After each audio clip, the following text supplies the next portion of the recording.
If you wanted to add another document to annotate all over, again, it's very straightforward. You click on the plus and you go down to the Documents button.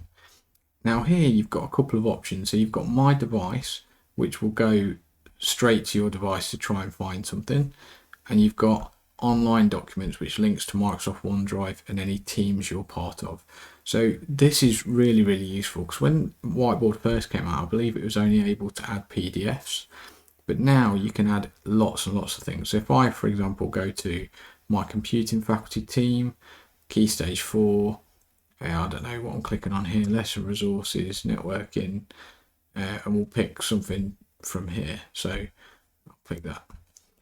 So when I add it, if it's got lots and lots of slides, they'll all appear here. So this is a PowerPoint. I'm not sure how big this is. Oh, that's nice and easy. So I could click it and I could click insert and it comes straight on as a picture.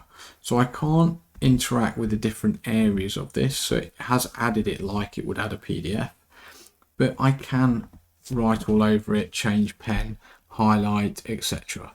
So if you imagine, I'm thinking things like English, where you work through textbooks and things, you could add a textbook. Now you can add larger files, they just take longer. So if I go to My Device and I add Romeo and Juliet, I've got here.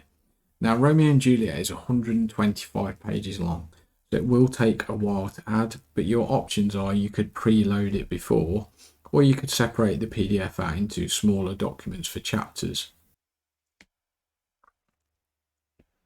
Okay, I've trimmed the video so you didn't need to wait for it to load, but it will load. It's just you've got to wait for it depending on how large the document is.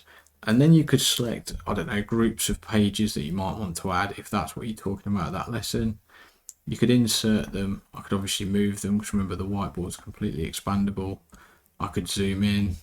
Okay, we're going to look at this section at the moment. And then you've obviously got all your tools for highlighting, etc.